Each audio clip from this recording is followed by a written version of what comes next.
Sunt cu Roli, mijlocul partidei Roli. Ce părere ai despre balta asta? O baltă mică, cochetă. Nu ne-am putut da seama prea multe, că am ajuns destul de târziu Da. ieri și noaptea am avut câteva prezentări.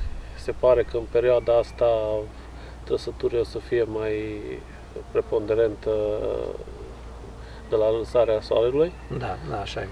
și așteptăm să vedem. Oricum, nu e un început rău. Da, cum Tu ai să reușit să prinzi unul de 21. Fiecare avem câte 2 pești. Pentru prima oară pe o baltă și... Primăvara de vreme, bine. Nu, prima oară zic pe Da, și primăvara de vreme și nici nu au trecut 24 de ore, eu zic că e bine, da. E bine. Acum și eu, ca și părere, ne-am întâlnit după noi, astăzi au ajuns aici niște pescari care se pare că sunt de-aia locului, să zicem așa, adică oameni care vin des aici la pescuit. Am vorbit cu unul dintre ei, era...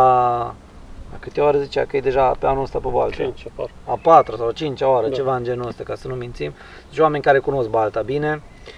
Se pare că în această baltă există niște pești de dimensiuni considerabile, zic eu, pentru o baltă de 2 hectare, ceva în genul ăsta, 1,5 hectare.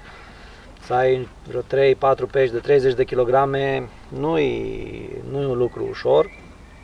Și mulți peste 20 de kilograme, mulți, acum nu știu, am înțeles că în jur de 20, 30, abar n-am, nu știu, asta să vă zic. Cred că peștii cresc așa de mari din cauza că, mă uit așa în spate, apa se schimbă cumva, sunt mai multe belți consecutive care duc apa dintr-o parte într-alta. E o baltă cu circuit închis, din câte am înțeles, trebuie să fie recomandat ca să poți să vii să pescuiești. Și mie mi se pare o baltă cochetă, condițiile sunt relativ ok. Puțin pentru mine, dacă e să bag de vină ceva, nu reușesc nici cum să dau cu spombul ăla cum ar trebui să dau, ba dau prea tare și mi-l ia în mână, ba dau prea încet și n-ajunge până unde trebuie, am și rupt unul din cauza că distanțele sunt mici, 50 de metri și ești obișnuit o altă forță să introduci în băț. Asta e problema la lacurile astea mai micuțe, da. E balizat pe mijlocul lacului, se pescuiește după ambele maluri și atunci cu un clips la 50-60 de metri e destul de dificil să...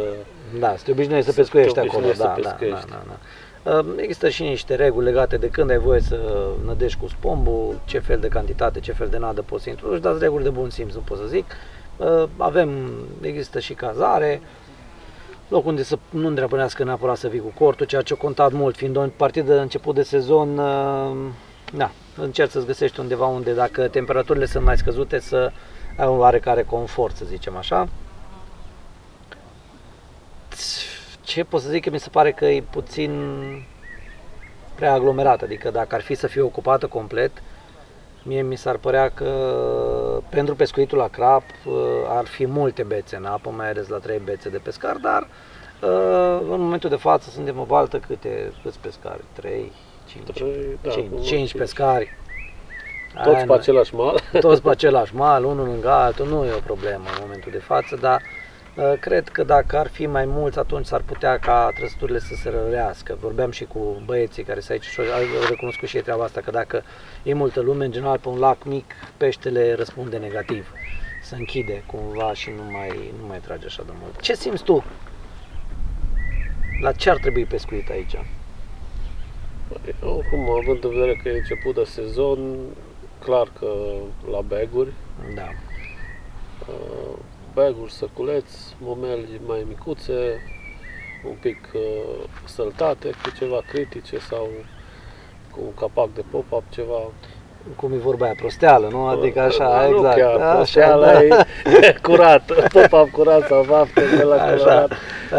Ceva praf acolo pe lângă, ceva care să atragă trăsăturile, cam asta simt și eu, deși simt că este un lac în care dacă ai veni și ai introduce un boilies de calitate și ai avea puțin timp să stai, eu cred că numai pește să fie ceva mai activ decât acum în perioada asta. Da, să fie o perioadă mai... Să fie o perioadă și să nu fie foarte aglomerată balta, adică să nu se taie ei din cauza că nu știu, sunt mulți pescari și atunci oricum nu mai mănâncă că se sperie și așa, cred că ai face treabă bună, da? Da, suntem la jumătatea partidei, am zis că trărorii venind încoace, targetul partidei trebuie să prindă unul din noi de unul de 20, s-a prins, mai departe din punctul meu de vedere, sorțile să ne aducă poate pe la mare de 34, nu? Sau cât are ăla? Eu nu sper la așa ceva. Întotdeauna sfatul care l-am să-l dau așa pentru toată lumea e să vă puneți un target când mergeți la o partidă de pescuit, un target care este realizabil. Că dacă eu vin aici și îmi pun în gând, eu vreau să prind pe ăla mare, nu că e rău că vrei să faci treaba asta.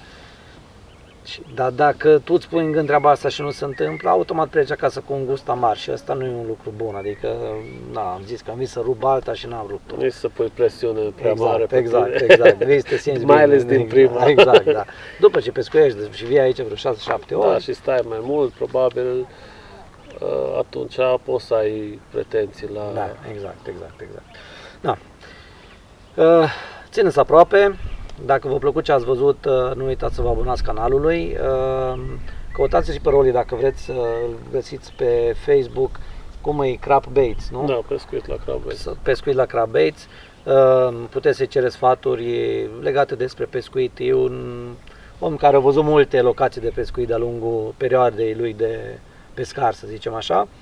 Și să vedem ce să ne aducă partida. Să sperăm un pești cât mai mare. Așa, da bine. V-am lăsat. Țineți aproape.